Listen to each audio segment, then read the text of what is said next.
A few weeks ago, I made a how it's made style video at Wildman rocketry, and we showed the process of manufacturing a fiberglass rocket kit. In particular, a Demon 150, which is a 6-inch diameter rocket kit with a cool boat tail and a 98mm motor mount. That particular kit was for me, so I say it's time we build it. We start where we start with all fiberglass builds: sanding. I sanded the motor tube and the lower centering ring before gluing the ring flush with one end of the motor tube. And now we're going to jump to the drill press, which I know seems like a weird place to jump to right now, but I promise it's relevant. I drilled 2 holes in the upper centering ring for forged lifting eyes, and like I said, that'll come in handy later.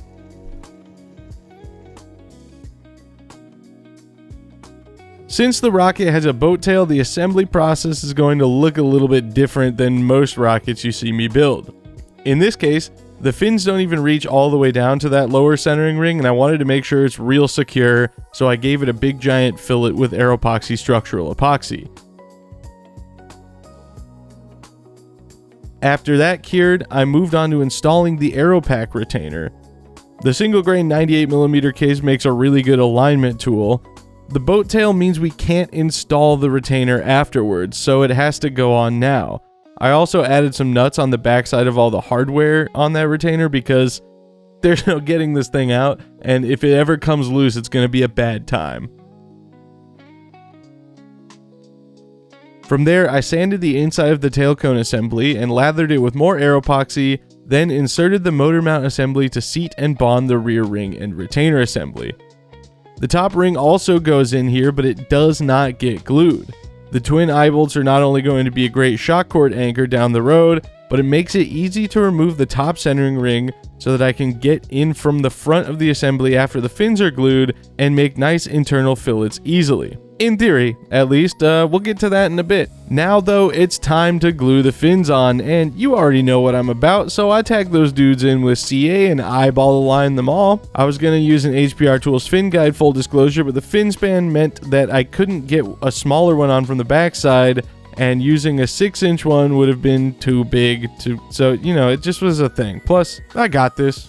I can line fins up, it's alright. And as a pro tip, if you have tile in your house, you probably have a pre-installed fin alignment guide like my kitchen. So that's what I used, give it a shot.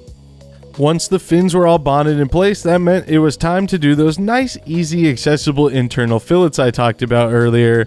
Except, there's a bit of an issue here. I don't really know how I'm gonna do this.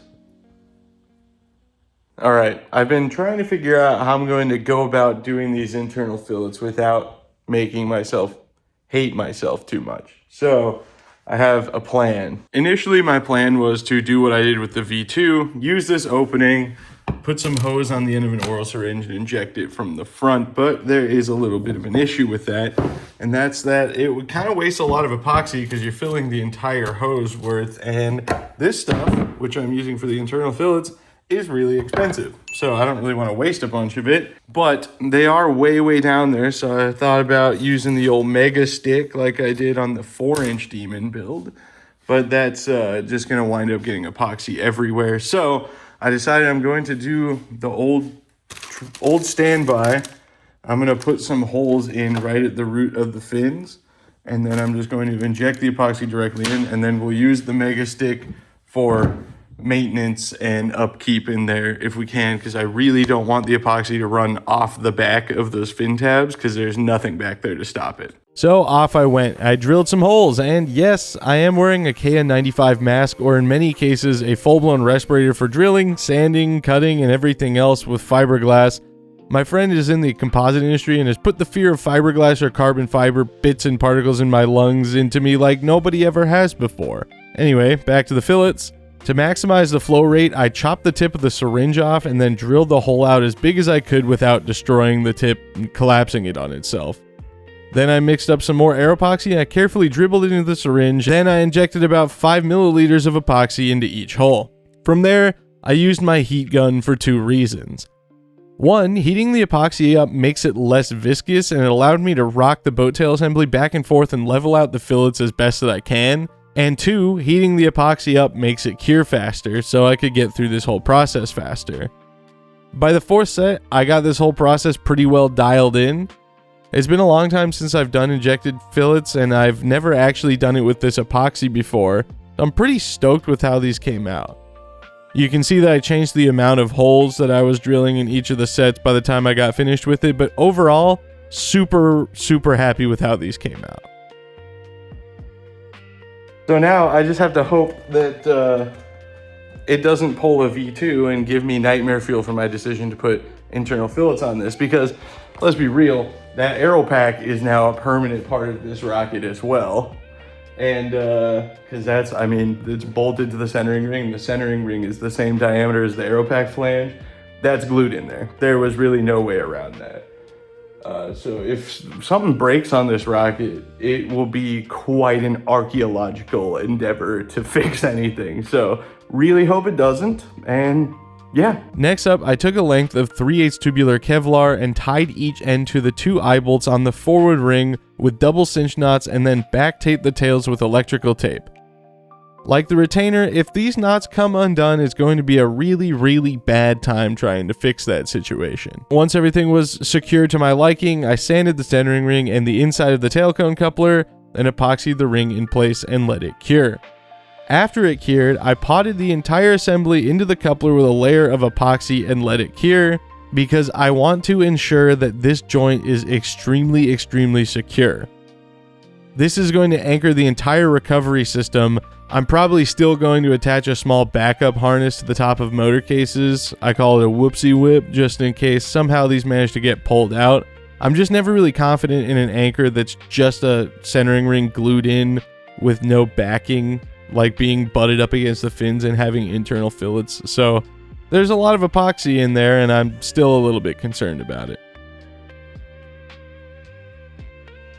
Anyway, once that was cured, I busted out the giant sanding drum to sand the inside of the airframe tube, because this tube is getting glued to that lower coupler. And I used a ton of air epoxy for this joint, thinking that as I pushed the airframe tube down, the overflow would create a sort of secondary fillet on that forward ring and make that anchor a little bit more secure for my peace of mind, and it actually worked out great.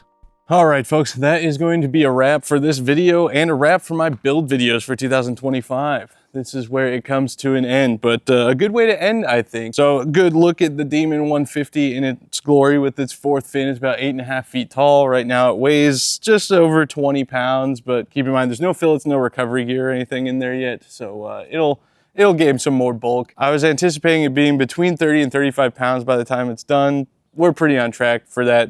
Recovery gear gets pretty heavy when you get to a rocket this size, but other than that, I think it's looking pretty good, and no major issues, which is always a great thing. Thank you so much for tuning in. If you want to help support the channel, see behind the scenes content, early release, and ad-free videos, you can go to patreon.com/rocketvlogs or press the join button below this video. Thank you so much to all my Patreon members and channel members whose names are scrolling across the screen right now. Don't forget to press the like button. It helps a lot more than you might think. And let me know in the comments what your favorite build that I did of 2025 was. I think build December went pretty good. Got a 4-inch Punisher, a 6-inch Demon, and a 5.5-inch Patriot. Mostly built, at least the Patriot was painted and flown. So pretty good amount of rocketry getting done there for a few weeks. But I'm stopping this video here because I gotta unfortunately leave this lovely, perfect weather and drive back up to Idaho to visit some family for Christmas. But I'll be back and we'll get this thing painted, and importantly, we'll get it flown. My name is Braden Carlson. You just watched a Rocket Vlogs video, and I will see you all next time.